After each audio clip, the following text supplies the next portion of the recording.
அருமையானவர்களே, இந்த நாளிலும் ஆண்டவருடைய வார்த்தையை நம்மிடத்திலே கொண்டு வருகிறேன். 2 கொரிந்தியர் 12 9ஆம் வசனம் பாருங்களேன். அதற்கு அவர், என் கிருபை உனக்கு போதும், பலவீனத்திலே என் பலம் பூரணமாய் விளங்கும் என்றார். ஆமென். சொல்லிட்டு சொல்றார், ஆகையால் கிறிஸ்துவின் வல்லமை என்மேல் தங்கும்படி என் பலவீனங்களை குறித்து நான் மிகவும் சந்தோஷமாய் மேன்மை பாராட்டுவேன். ஆமென். அப்ப பவுல் இதில் எழுதும்போது சொல்றாரு, எனக்கு ஒரு பிரச்சனை இருந்துச்சு, அதை குறித்து நான் ஆண்டவரிடத்தில் விசாரித்தேன். அப்போ ஆண்டவர் என்ன சொன்னார்னா, என் கிருபை உனக்கு போதும், பலவீனத்திலே என் பலம் பூரணமாய் விளங்கும். அப்போ சில காரியங்கள் உங்களை விட்டு நீங்கும்படியாக நீங்கள் செபித்து கொண்டிருக்கிறீங்களா? ஆண்டவரே, இந்த மனிதனை மட்டும் என் வாழ்க்கையிலேருந்து அகற்றிடுங்க, ஜெபம் பண்ணிட்டு இருக்கிறீங்களா? அல்லது இந்த பிரச்சனை என்னை விட்டு போயிடணும்ப்பா, நீங்கள் கர்த்தர் சொல்றாரு, என் கிருபை உனக்கு போதும், என் கிருபை உனக்கு போதும். அவருடைய கிருபை உங்களுக்கு போதும்.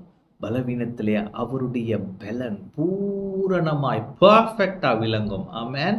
அப்ப உங்க வாழ்க்கையில சில வீக்னஸ் இருக்கலாம், ஆனா அவருடைய கிரேஸ் நீங்க பெற்றுக்கொண்டீங்கன்னு சொன்னா அந்த வீக்னஸ்ல அவருடைய ஸ்ட்ரென்த் வெளிப்படும். ஆமென். அப்போ ஒரு பழக்கத்தை உங்களால் விட முடியல, அங்கே நீங்கள் வீக்காக இருக்கிறீங்கன்ற பொழுது அவருடைய கிருபையை பெறும் பொழுது அந்த வீக்கான ஏரியாவில் அவருடைய ஸ்ட்ரென்த்து வெளிப்படும். அப்போ நீங்கள் விக்டோரியஸ் ஜெயமுள்ளவர்களாக இருப்பீர்கள். அதுதான் அர்த்தம்.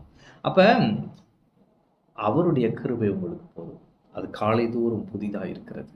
ஒவ்வொரு நாளும் நீங்கள் ஆண்டவரே, என் சுய பலத்தால் நான் இல்லை, உங்கள் கிருபை சார்ந்திருக்கிறேன், இன்னைக்கு உங்கள் கிருபையை பெற்று நான் அனுபவிக்க வேண்டும், உங்களுடைய கிருபையினாலே வாழ வேண்டும், உங்கள் கிருபை எனக்கு போதும் ஆண்டவரே என்று சொல்லும் பொழுது அவர் தமது கிருபைகளை தந்து அவர் உங்களை அப்படி ஆச்சரியமாய் நடத்தி உங்களுடைய பலவீனத்திலே அவருடைய பலத்தை பூரணமாய் விளங்க பண்ணுவார். எனவே இந்த பிரச்சனை பிரச்சனை பிரச்சனை, இந்த சரீர வியாதி, இதவே பேசிட்டே இருக்கக்கூடாது. பாருங்க, எனக்கு ஏன் இப்படி வந்துருச்சு, உங்களுக்கு தெரியாது என் பாடி கண்டிஷன், உங்களுக்கு தெரியாது என் பிள்ளைய பற்றி, உங்களுக்கு தெரியாது, இப்படி நம்ம சொல்லிட்டே இருக்கிறோம். பாருங்க, உங்களுக்கு என்ன தெரியும் என்னை பற்றி, அப்படி பேசுகிறோம்ல.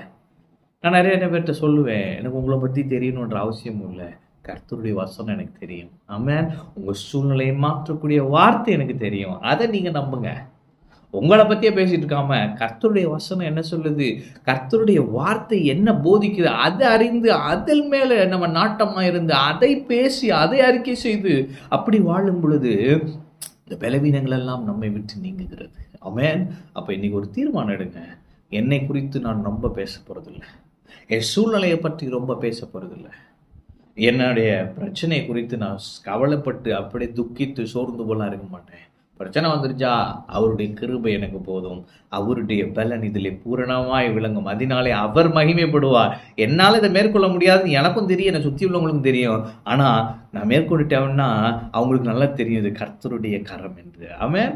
அப்போ இன்னைக்கு கர்த்தர் சொல்றாரு, என் கிருபை உனக்கு போதும்.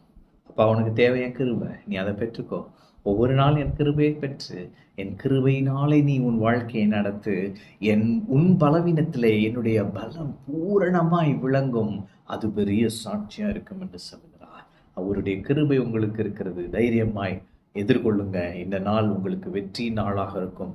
வரும் நாட்களிலும் நீங்கள் அநேக வெற்றிகளை காண்பீர்கள், பிசாசை ஜெயிக்கிறவர்களாகவே இருப்பீர்கள். ஆமென். கர்த்தர் உங்களோடு இருக்கிறார். கர்த்தர் உங்களை ஆசீர்வதிப்பார்.